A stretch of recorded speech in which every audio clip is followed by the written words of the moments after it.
when we called you, you answered us and you are here. Thank you very much. God bless you. We thank the presenter, we thank the gentleman, we thank everyone that's here too. God bless you. Without much ado, I will introduce the chairman of the program today. Professor Kofi of Wisconsin International University College, Kumasi campus, is the chairman that's chairing this program today. Can you raise up the hand so that we see? Thank you very much for taking this to chair. God bless you. That's all. Thank you.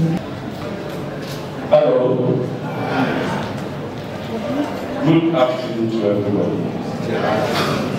We are happy to have everybody here. We have lecturers, we have students, we have some of our little ones to be with us. Dr. Sarpong, who is the chairman of the seminar committee, will come and introduce the speaker for this occasion. So you are very much welcome. I hope we are going to enjoy this seminar. However late we are, something good is going to come out of it. Thank you very much. All protocol said, good afternoon.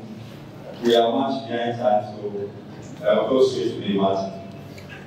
I'm privileged to introduce the seminar presenter in the person of Professor Smart Sarpong. He's a life coach, a Christian, and a Presbyterian, as Chairman endorsed. I hope you join me to invite him to the podium to do his presentation. Let's give him a round.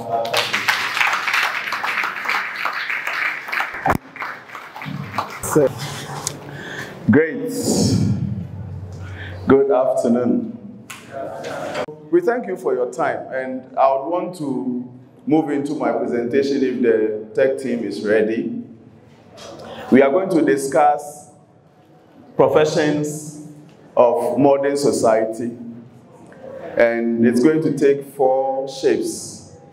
The first would be to try and distinguish between the features that characterized the olden days profession or the traditional or classical profession, and then the changes that have brought about what we are calling modern professions.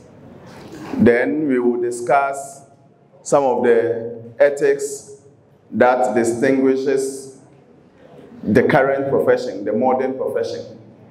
We will pick some few sectors and discuss. Then we will move on to, in the modern day, what do we call unemployment or employment.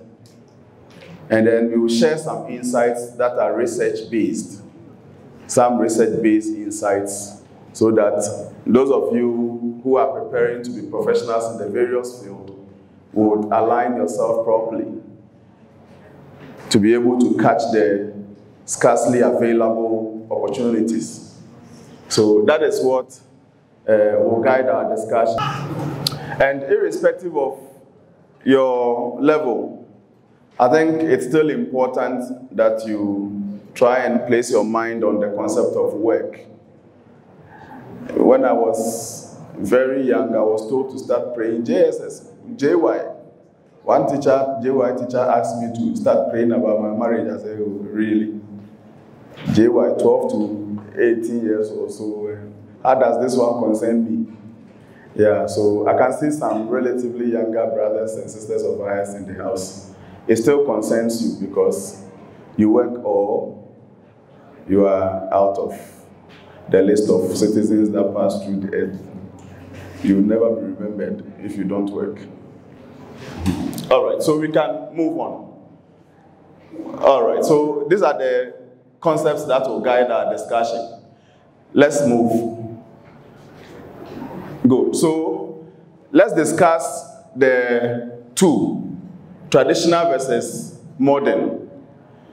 And there are some 4 key things that characterizes the traditional form of professions. They are rigid, or they are characterized by rigid hierarchies.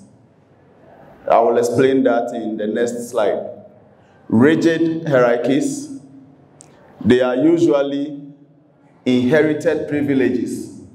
When we say inherited privileges, you can only become, for example, a lawyer if your grandfather or your father was a lawyer. So that is how the olden days people got the opportunity to become professionals, and some established guilds and associations. And it is so sacred that if you are not related to the association or the guild, you do not get opportunity to enter. So let's move on to the next slide.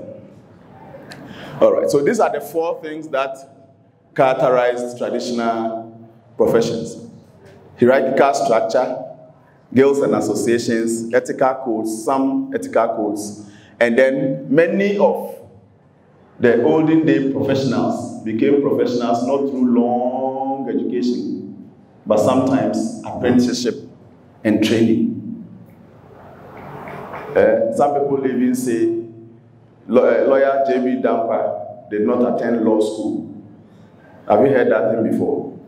Yeah, but he was a lawyer, properly certified to practice as law through that one, privilege, inheritance, and then apprenticeship and training. But he appeared before the Supreme Court, all courts qualified. He became a professional, but not through the long learning. That was in the olden days. So the next set of slides tries to explain hierarchical structure, guilds and association, ethical codes, apprenticeships and training. I've summarized the explanations in the discussions I've had on these 4. So let's quickly run through those slides, and then we move on to modern professions. So let's move. All right, so this is hierarchical structures, and as I've explained, some hierarchies, and then distinct ranks, roles delineating authority and all those things. And I've mentioned the legal profession and all those things. Move on to the next one, which is guilds and association. All right, so certain rules in regulating the entry. And if you are not part of a certain clique, entering into that profession became difficult in the olden days. Nowadays, we will see in the modern profession that nowadays things are more flexible. People who never dreamt of becoming lawyers and had no trace of lawyers in their family or doctors can be. And that is where we will dwell most of our strength, so that you get motivated to know that no profession is reserved for some people. Everybody, once you determine and you set yourself onto thing, you can achieve. Next slide is on ethical codes. Some traditional professions had some serious practices and codes that if you didn't understand, you may think it is something else. Are these people truly professionals, or they are doing something else? Some of the ethical codes, like confidentiality, were overstretched to the extent that they say even your colleague judge, you cannot discuss something with the person. Judges don't laugh. Have you seen a judge laughing before? Who has seen a judge laughing before? They don't laugh. So you can be confidential but still smile. Modern day profession has allowed.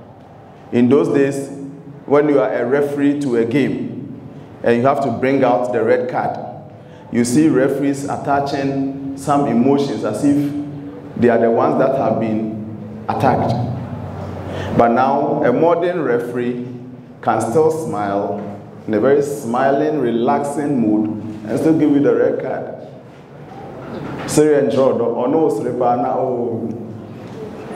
He's tapping you and giving you the red card and all those things. So we will get all those things. So these are things that characterized the traditional professions. It is good to be confidential, loyalty, integrity, professional integrity, and all those things are good.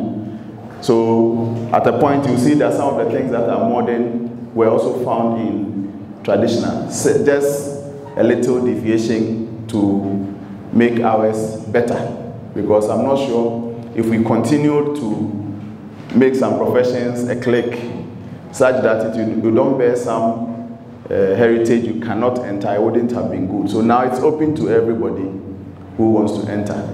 We will see ethics are still very relevant in modern professions. The concept of confidentiality, loyalty, and all those things still very relevant. So let's move on.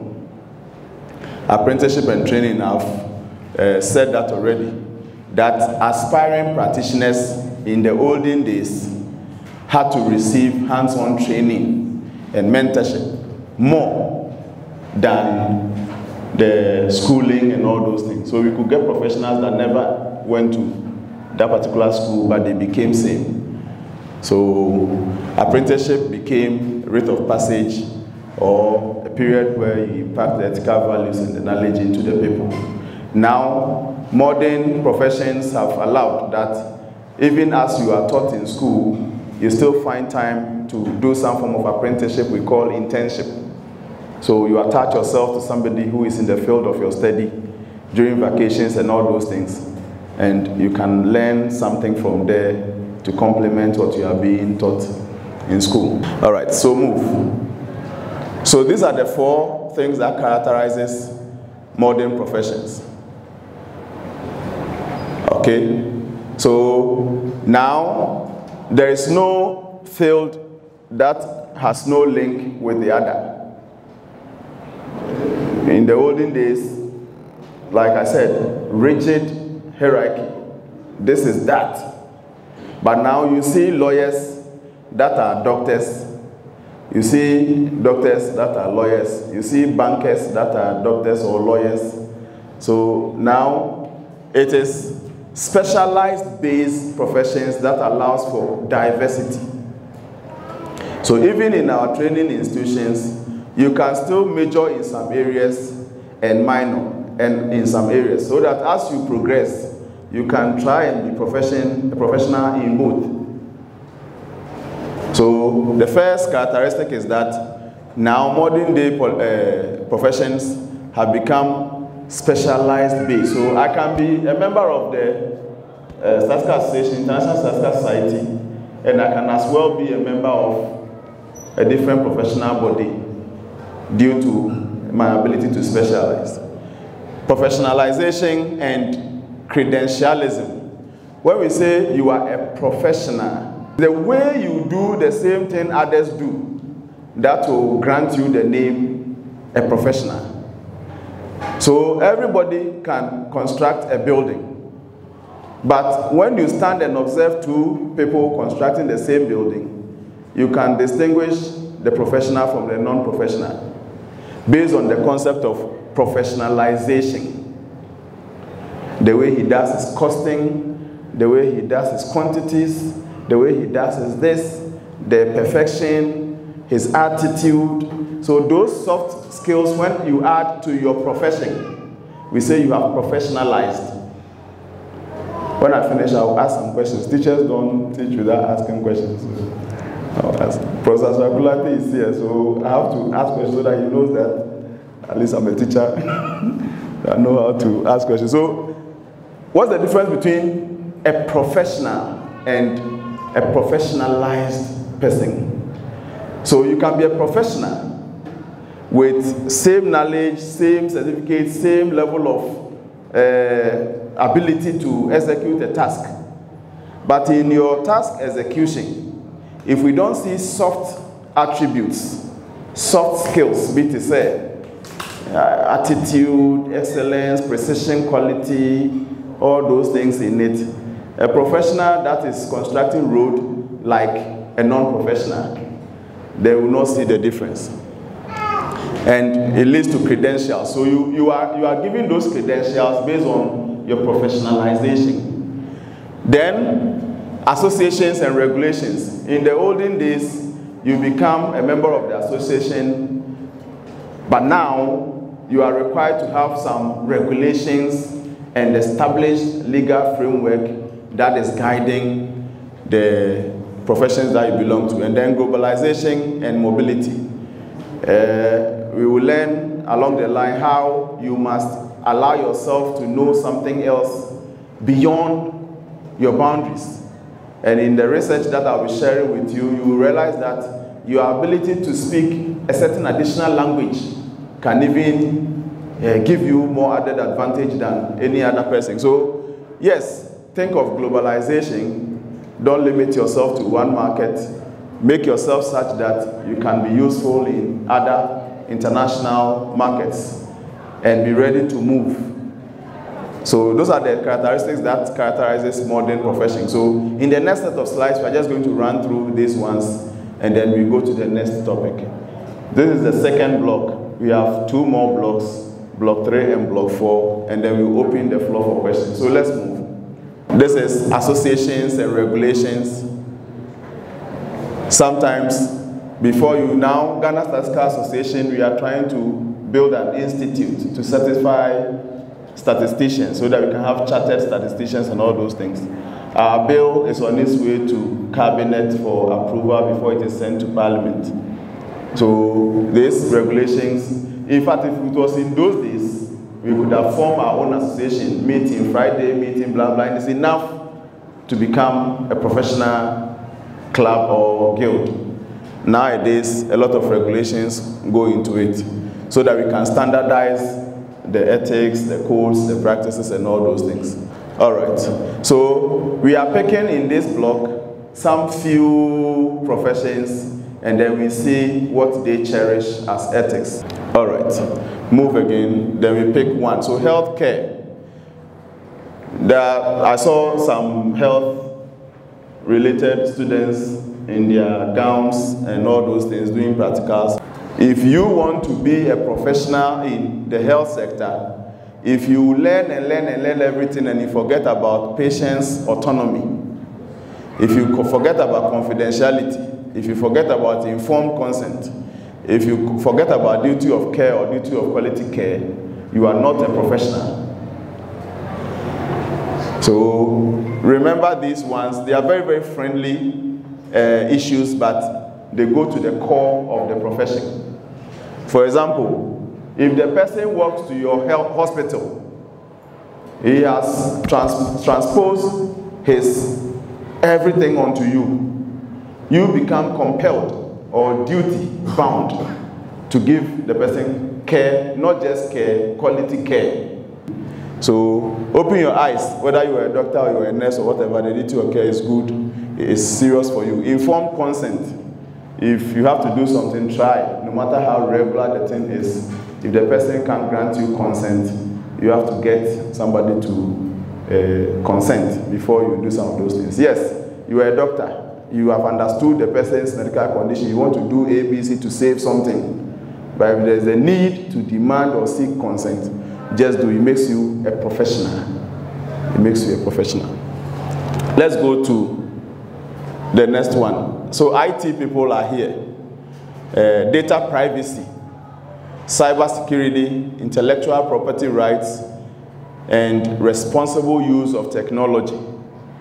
These are 4 or 5 qualities or characteristics that must make you. So you can't just say, I've learned IT, I hold masters in IT, blah, blah, in IT, and you don't know of privacy, you don't know of cybersecurity, intellectual property, and then responsible use of technology. I hope you all know responsible use of technology, because there are irresponsible uses of technology. But if you want to be a profession, a modern day professional IT person, you must understand these 4 qualities that makes you a professional.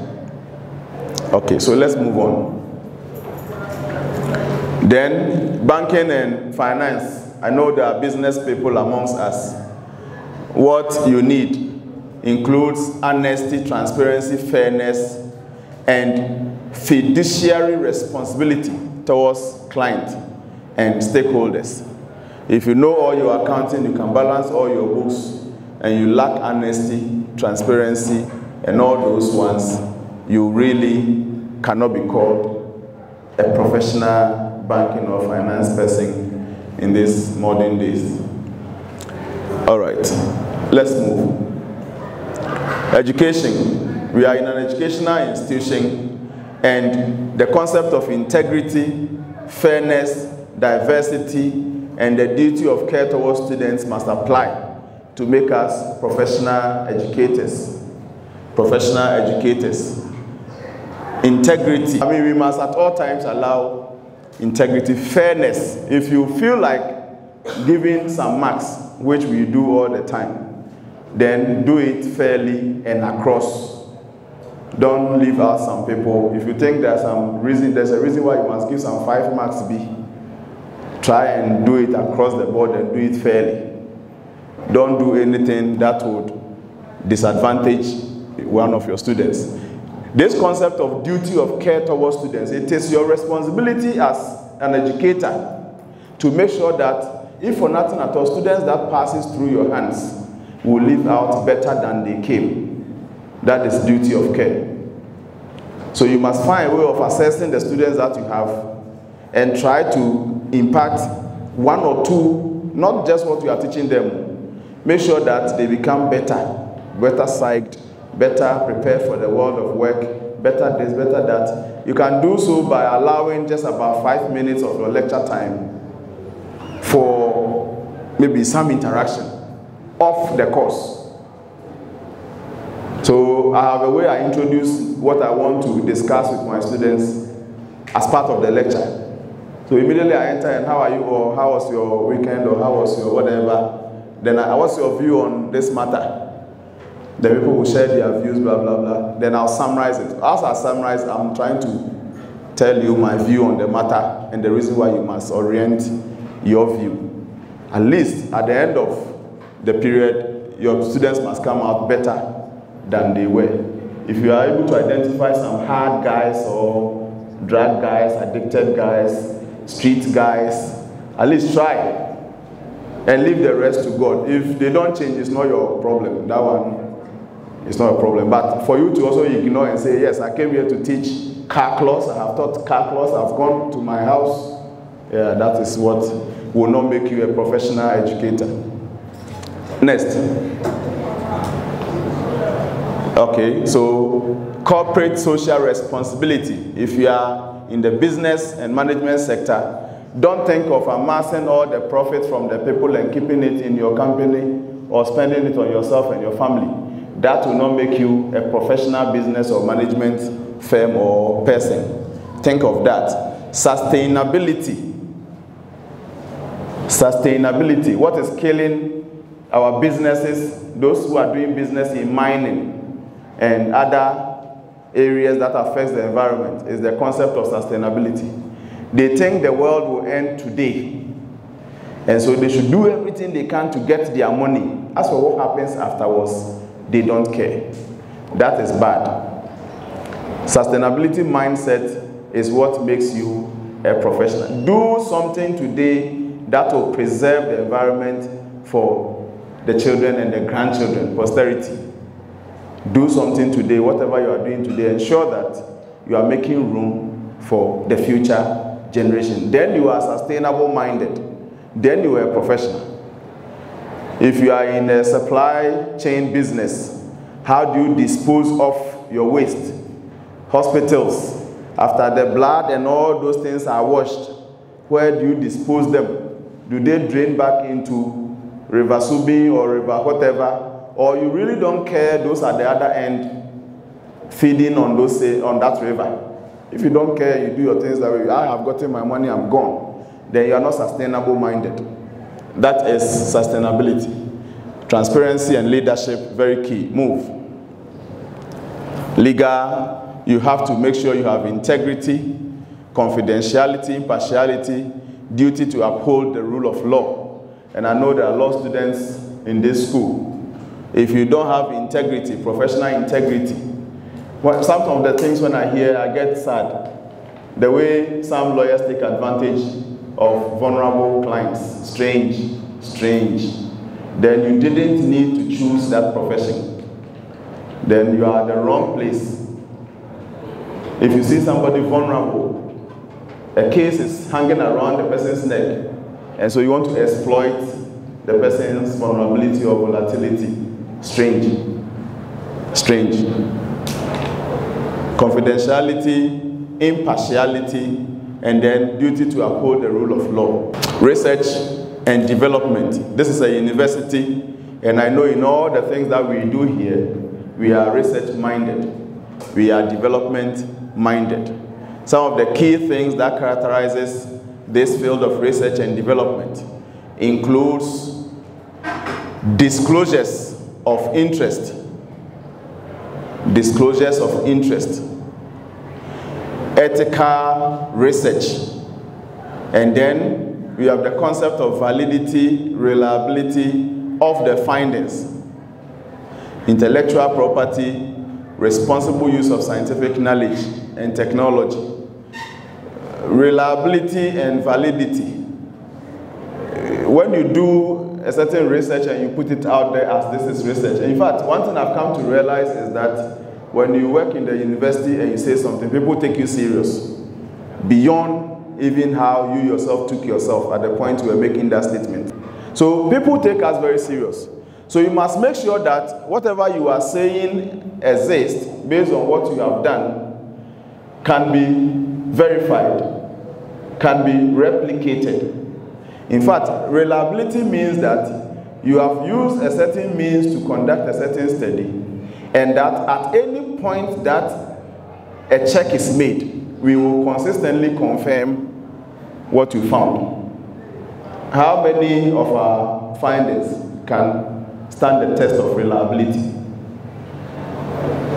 I supervised a work for International Labour Organization, and after the initial consultant has done his work, the work was brought to me to do certification. I do data certification for firms who want to certify whether data brought to them by a certain consultant is of good quality or not. So quality assessment certification. So I picked few of the areas and I wanted to just confirm some of the findings that they brought.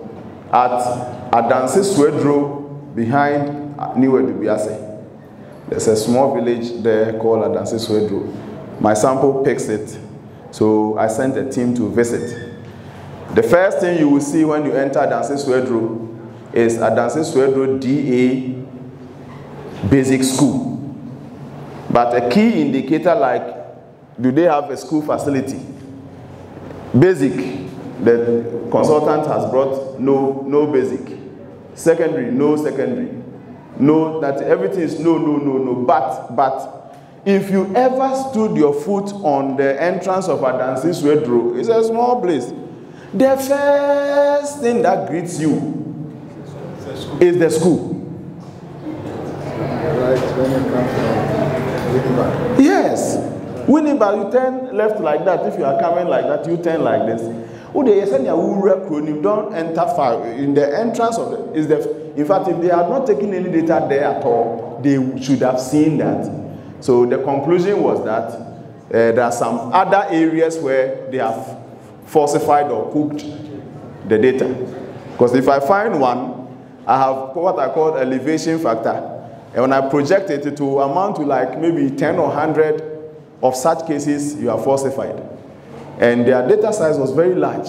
And so there are a lot of flags and all those things. So that is what we are talking about. Yes, you can have your way if nobody actually cares, but you disgrace yourself big time if such is found and you are put to the if it's a credibility test. You realize that you do not have much. So let's take much interest in that since we are a University of Higher Learning. All right, so unemployment. This is my last but one concept. I've done two. I've done traditional professions and the characteristics of same. I've done modern professions and characteristics of same. Unfortunately for us, unemployment have existed traditionally and modern. But modern, today's Ghana, if somebody talks about unemployment, the person is trying to place himself in some 4 categories. So whenever I hear unemployed graduates association, unemployed this, unemployed that, I try to find out where the person belongs. So let's discuss those 4 categories so that you decide today never to be part of any unemployment, whatever. So let's discuss the 4. Move. So we have structural unemployment, and that is in fact, the 2 interesting forms that we are suffering in Ghana is the first one and the last one. The first one and the last one. I will explain. All of them are very important. This one is very, very friendly. Seasonal unemployment. That one, there's a work you do, but article. That work is off-season. It's even good for your health. Sometimes if you have saved enough, relax.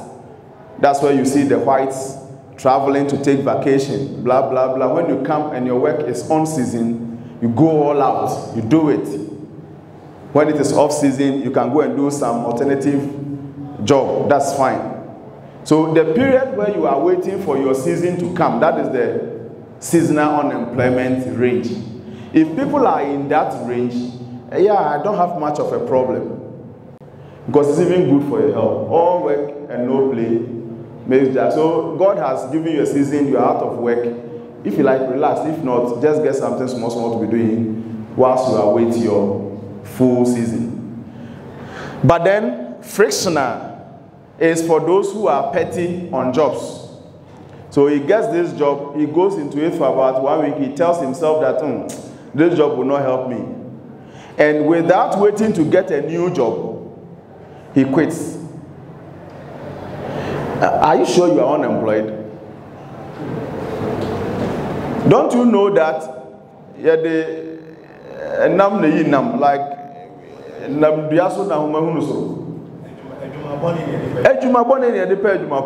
in fact,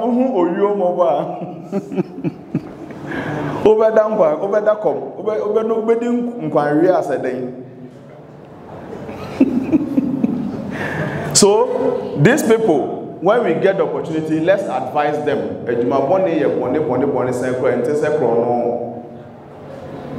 Stay on, never leave and call yourself unemployed. Rather take advantage of the inconveniences around to be looking for elsewhere. Elsewhere, don't leave and come and sit at home. Unless the work is illegal or you are engaging in contraband or things that are not good, that one, your spirit will let you out. But many people are under the frictional unemployment category. When you ask them, now here Juma waha, na Juma running inside into a jai. You Juma running inside the Then structural unemployment, that one, I said the 2 of them is what we are suffering. The first one is the mismatch. Structural is the mismatch between the available job and the skills available. So if the person is looking for IT person and you have all the certificates in the world except IT, then obetenefiache.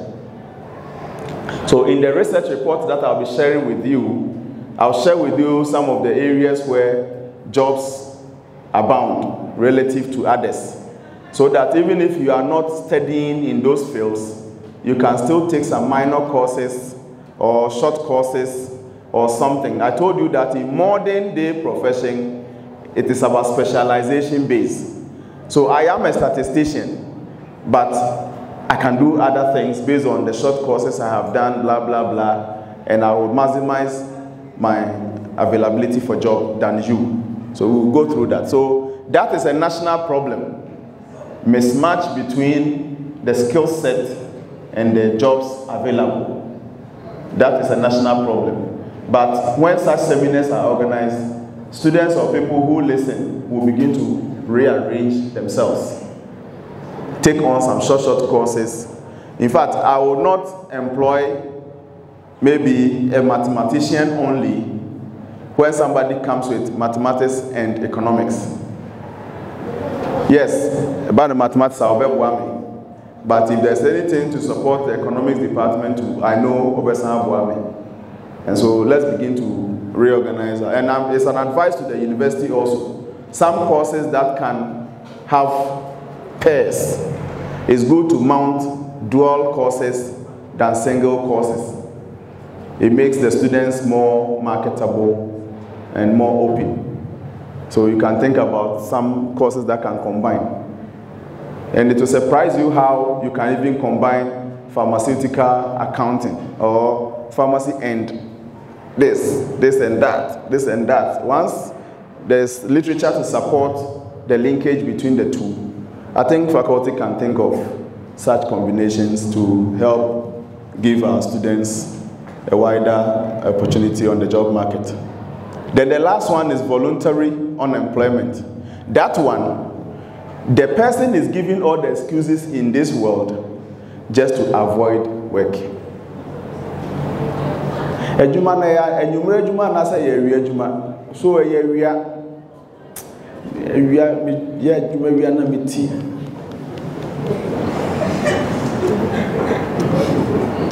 Me ye ejuma wia na meti. Hwe na no bi me koye ba ku bi panka mewu.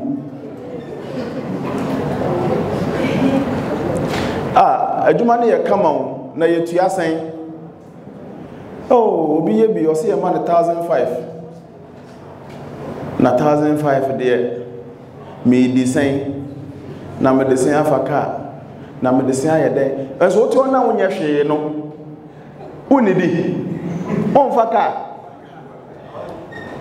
And sometimes they forget that a human cry and now somebody benya the work experience or then the experience the permanent media corporate they forget the intrinsic benefits of settling for that job eludes them. They forget and they give all the excuses in the world, all to avoid the work. You see, so the excuses for me are strange. I said it on Peace FM one day. And immediately I finished Peace FM, TV3 called and said, Charlie, you have to be gentle with the youth too. Charlie, the job, some know they will. Then, if not, people like me, people will begin to dislike me. I said, me the main example, na me, I said, me. We started very well. You do, baby. We are form say, took out any form of excuse. The first time I got the opportunity to do a large-scale research. Now, by the grace of God, I am a good researcher. It started from somewhere. You know where it started? I stole my way into a group research. I met a friend in Tema with a bag. Where are you going? I'm going to Cambodia. What's the problem? Oh, University of Ghana 4-year research. But training no. I will Cambodia. So they are going to campus to join a bus to Cambodia for the training. Oh, and the only Yaman Comra. Or Koya or Legon. And I'm going to my bag and I'm going to do Cambodia. Or no colleague when I could join the bus and Namiti, Trotomu Cambodia. He had mentioned the hotel. I went to the hotel way ahead of the arrival. Shada spoke to the University of Ghana for a training. Also, okay. Then write your name here. Rooms and the Oma Miki. Medemina Makosim Namkoshe Krum. Me Shadef Krum do 11 to also never no be a trading. And I'm best to share them. Me share them one man. I'm a friend. Madam say, "Omu okufo di osin ya omu hotel." And I'm so omra room saying, "Hey, smart, are they? Hey, they came with a list. Then I'm saying, oh, relax. First thing they say, maba, me buy. Second thing is that ochina omu pe porter. Every training will have a porter. Somebody who will raise a mom. Sorry, omra then. Oh dear, omu meeting or nominate me. Maye. Hey, oh, Sanso Mobia, who said, and so you ain't shall list much now. Listen, and one more Mutina Bass in no, two Dr. Bombini. That they mentioned my name, and it wasn't competitive, so nobody again came up and they said, okay, so you are our porter. Let me see cross. I am watching 3. Oh, sorry, sorry. I made sure the conference everybody was seated by 7. What do you break first? You have transit before the professors will arrive. So they saw that, hey, why organizing a come up? So, Prof, me organizing BBA, say a selection exam. I was the first. Marking over 100. I got 92 to top everybody. And those who felt entitled, it didn't they fell down. And you know what happened? The professors ruled a pass line, a pass mark. I mean, a pass line. And I was on top. So they were fixing people who were actually going to take their program from the top to the pass mark. My name was there as passed, but they couldn't find my name on their master list. Now where is your name? And I was, oh, Prof, you share it for them anywhere that you put me, I'll go. Where is your name? No? Do you see the answer I gave? Oh, share it for them anywhere you put me. Oh, Prof, make a next question. Fortunately, by the time I came back, they had put me at Karaga, Poverty and Human Development Survey, Phase 1, World Bank. That was my very first place of large-scale research.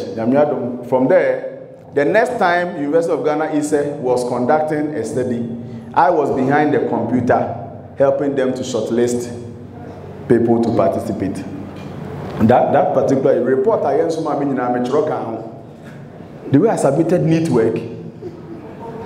So they said, Charlie, you are very good. Come and work with us.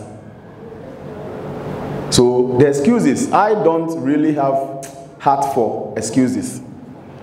When you have to work, today you are energetic, you are a man, a woman. You don't have any natural deformity that challenges your ability to work. And it's excuse, I have a problem. I have a problem. So let's let our students know that they can't be voluntarily unemployed. They will only be used by politicians to do floats. Apart from that, you come back home with your 50 Ghana cedi, and that is all. So wise up, wise up. Let's move. So I've explained this for, so move. And the rest is to show you some few findings from my report on the labor market in Ghana. Let's go. So if you want to check where there is work, the papers that usually advertises the work, they come usually from Monday to Saturday. Saturday papers or sources of employment that are advertised on Saturday are the least. The number of jobs, majority of them are advertised on Mondays and Thursdays. So my first advice is that tell your friends who are at home and calling themselves unemployed, whatever, that in these modern days, you don't sit for work to be brought to you. You scout for work.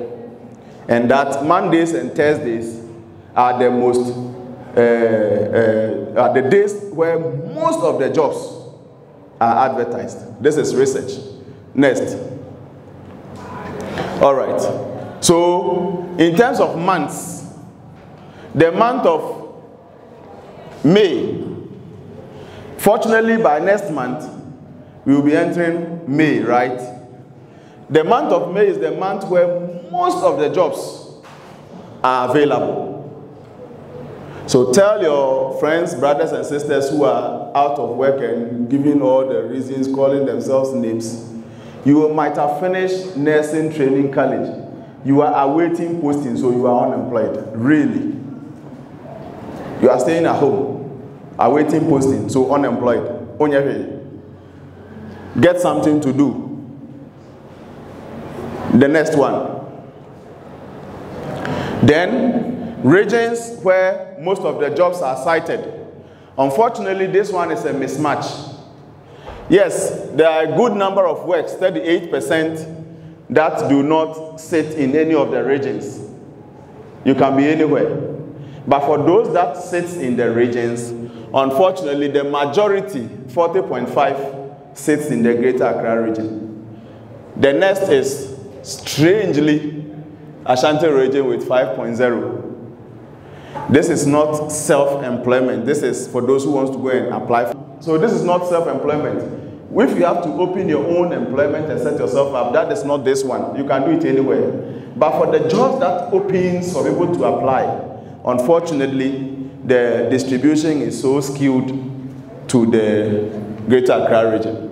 Ashanti, which is the biggest, second biggest, has just 5%, and then Eastern region 4.3%, Some regions do not even have job openings at all. Next. Then private sector, public sector. You see that when we say the private sector is the engine of growth, it is true. It accounts for almost 70% of the jobs that comes available for people to apply. Government only advertises up to 18.7%. All right, next. So this is a graph for the first table we saw. And in the months of May, both government and private advertised. But February, government advertised most. So it's like last month, government advertised most. The next month where government advertises is May, but in May, private sector advertises more. So government advertises more in which month? And private sector more in which month? So tell your friends to prepare themselves and align themselves accordingly. Any question? Okay, sure. Yes. Yeah, I think maybe you spoke about May being the month in which most of the jobs are. Reason for that. Right. And then you also spoke about general services. Yes. So what is it? Goes into general services. Fantastic. Nice one. All right. So you know the sectors of the economy are segmented into services, manufacturing, industry, blah, blah, blah. So the services sector is what I call general services. So that's the sector. And most of the sectors, most of that sector, most of the trades within that sector are the social science class. The natural science classes goes into the engineering, the agriculture, the other sectors, mining, blah, blah, blah. But the social science sectors usually fill in the general services sector. And then the first question is what may account for the May month being the month with the most populous. So the year ends usually in December 31st. And so books are closed. Then at the end of the first quarter, most budgets are ready to kick in. Usually most budgets overlap the 31st May. And books are properly closed. So the official closing will be 31st May, but the overruns will lead into the close of first quarter. So by close of March, companies have cleaned their books for the previous year, and they are ready to move strategic decisions. And sometimes it calls for the recruitment of special skills or some people. If those advertisements will be given like 2 weeks and or processes of 1 month or whatever, by May, a lot of people would have changed job or gotten job with the private people. Government sector may follow the same explanation, except that in February also in the government sector, more jobs are open. Maybe for the statutory areas where government, or the essential areas for government, like the health, education, and all those things, where the vacancies are filled. Also, with the government sector, if the year ends and there are supposed to be replacements of retirees and all those things, apart from the education sector where it can be in some way August, most of the statutory government institutions will fill in those vacancies by February, January, February, thereabout. I think this can be a good reason why the trend is like that. Okay, my actual question is about occupation and profession. I didn't hear you mention that, but some people like to make a difference or a classification between what is an occupation and what is a profession. Can you help us with that? Okay. All right. So, what is your occupation? You? What's your occupation? Current occupation? David. So, student, right? Student. So, my occupation is a lecturer or teacher. Okay, so when you are asked occupation, you tell what you are doing now. The one that gives you your minimum wage or your wage, your salary, or the one on which you survive. So I am a teacher and you are a student. That's our occupation. But my profession now is a research consultant. Okay, in summary, research consultant or data management consultant. That's my profession. So I do, my teaching has no relationship with my profession. But out of my profession, I do my occupation. So that is the explanation I usually give to questions like this. Your occupation is the one that is your source of minimum wage or your wage, your suitable wage. But your profession is the skill set that distinguishes you from the other. So we can all be teachers in this university, but the professions may vary. Even in this university, when you call lecturers, everybody will come as a lecturer. But when you want to call professions, somebody will say, I am chartered accountant. Somebody will say, I'm a chartered statistician. Somebody will say, I'm a chartered economist. So that is the difference between occupation and then profession. So if you are an occupational teacher, try and be a professional. We saw 53.8% of jobs going in for people of professional class. So if you come and you say you are an accountant and somebody else comes and says he's an accountant and adds a professional certificate, that person is likely to get a job more than you. So that is usually the explanation I give to questions like this, but I mean this is a forum. If anybody has a complementing explanation, that's also welcome. When the question comes, it is directed to me, but the answer can come from all of us, those who have views to share on that. So, good. Any other? All right. So, if you have any question beyond what has been asked, you can quickly get it together. Maybe channel it through the organizers, Menua Kwati and Doctor, so that we can organize them and then maybe send emails in response to those questions if the need will be. I can receive all of them and then one night maybe respond to all of them, send the responses to the emails that will be attached to the questions, and then we can take it from there. If you don't understand anything, if I give you answer and the answer is not too clear, don't come to me again, because it means that is the answer I would have given you if you asked me 10 times. Then you go to Professor Circulate for the answer. He is my overall senior by far. So that one, I don't fear at all.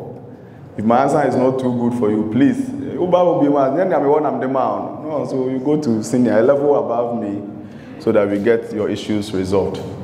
Thank you so much for your attention. God bless us all.